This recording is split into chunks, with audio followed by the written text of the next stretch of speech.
here's the 1st through 3rd on the spell to write and read. We again just continue to read all the time. Read to your kids, let them read. You know, at this point they can be reading lots of readers. You know, you can do the Bob books, the favorite, first favorites.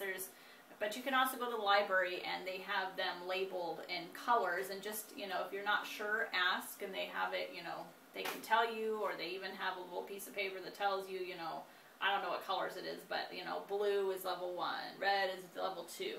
And you can just go and grab those and let them just continue to read. Just feed their reading. So you don't want to stop doing that.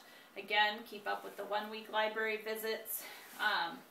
Read to them and let them read aloud and when they want to, and don't let them struggle with words. Just let, if they're starting to struggle, just help them with the word, because we want them to continue to love reading. Don't let them struggle with it so that they hate it. If they are having troubles, you could go ahead and try the 100 Easy Lessons again, but I really think that's for a younger age. I would just maybe try another phonics program, or just start reiterating the phonogram cards even more. Maybe they just need more practice with that. And play some games with them, like take phonogram cards with, you know, single letters, say like, you know, T and A and P, and just put them together, you know, maybe hide them around the house and have them find the letters and, you know, put words together, and just play with them some more with words. And eventually it's going to snap, so they're going to get it. I know that there's so many studies that are even being said that boys especially don't sometimes even really, you know, it doesn't click with them to read sometimes even till 9. So don't feel stressed. It's just like walking. If they're not reading right this very second, it's okay. Don't push them. Don't make them hate it. You can just continue to read to them. And, you know, sometimes they'll surprise you and want to read. So, all right. So, 1st starts out a little bit different than 2nd and 3rd. So I'm going to outline 1st a little bit separately. For 1st, don't worry as much about an assessment test. 2nd and 3rd grade, you're going to want to do assessment test every year. In fact, you could even do it halfway through the year just to see what they're mastering. And I'm not a huge believer in tests. So this is not a graded test. This is literally a diagnostic or assessment. You just want to see where they are. Especially if you're starting in with this program new, make sure you assess where they're at, because they may be a great speller. However, maybe they just haven't mastered some of the spelling rules, which would help them to know, well, C comes before EI, or, you know, things like that. And there are spelling rules for that. So just do the assessment starting in 2nd grade all the way through the rest of the years, and just see where they're at, okay? And it outlines how to do that in the Spell to Write and Read book. It's got the spelling test. I believe they're towards the back. I should take a quick little look here. They're towards the back, and it tells you how to score them and how to figure out where they've mastered.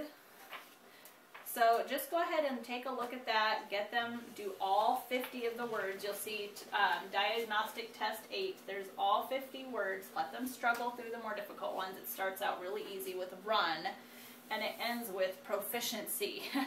So don't worry about whether they've got it perfect or not. Just tell them to try really hard, do their very best, and you're not going to be grading this. And so then it gives you kind of on page 198 in my book, it gives you how to score that.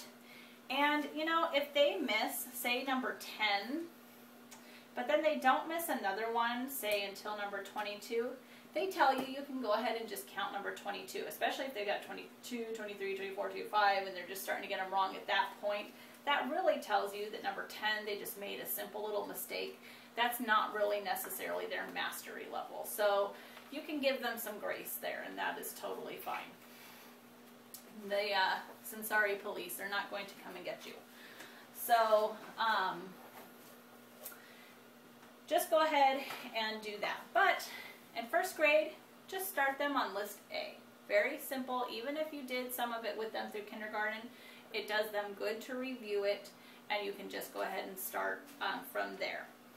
So I'm actually going to, and from here on out, also give them a new learning log every year. And a learning log kind of looks like this composition book. I'm sorry I don't have one. I thought I had my son's, but we must have gotten rid of it in our last move. But it's red, and obviously it says student learning log. It's got a place for their name and grade and age and all of that. On the front flap, it has a place to put their signature. Go ahead and let them do their signature, and let them do it, you know, 3 or 4 times through the years. We used to do it every quarter so they could see how their writing improves. In the back of this learning log, there's going to be some reference pages. You're going to want to put a tab back here so that you can easily turn back to it. But we're not going to talk about that right now. I just want to show you the learning log. They get a new one of these every year. The beautiful thing, if you're on a budget, which most of us are, if you buy the black, we call it the black book, sorry, the Wise Guide for Spelling and the Spell to Write and Read, plus the phonograms and the learning log, the beautiful thing is, from here on out, all you have to purchase is the learning log. So it's a great thing. It's really, it's a real great budget saver. So, anyways, moving on. We're going to do something kind of funny with the videos right now. You have a decision to make. To test or not to test. That really is the question. I personally do not want to test.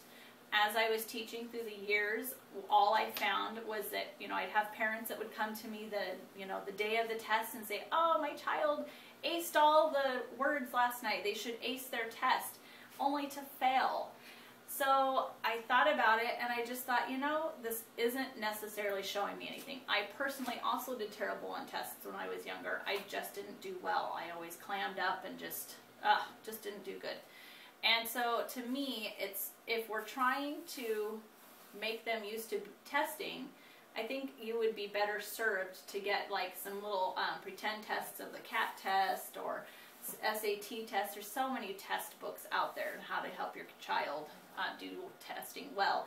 And maybe have them do a section every week, something like that, so that they're still getting the practice of testing.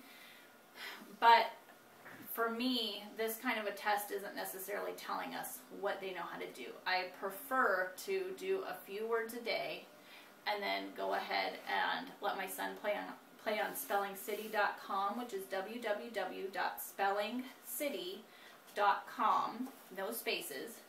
And you can input the words in there. They can play with them. I like to have them play games. I'd rather him, you know, spell it out, jumping on the trampoline, whatever. And maybe at the end of the week I do an oral. Hey, spell this word for me. You know, spell butt. Bad example. You'd find that pretty funny. Spell top. So to me, that makes a lot more sense. But you have to decide. Do you want to test or not test?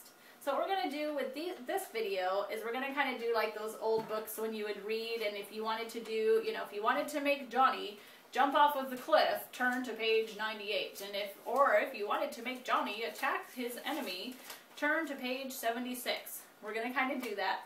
You're going to get a testing video or a not testing video. So go ahead and choose which one you want. You can watch them both, obviously, if you wish, to help you make the decision. But there's so much to teach on both sides that I decided to go ahead and turn them into 2 videos.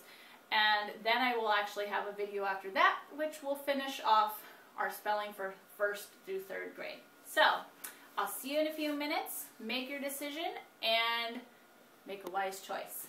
See you soon. Bye.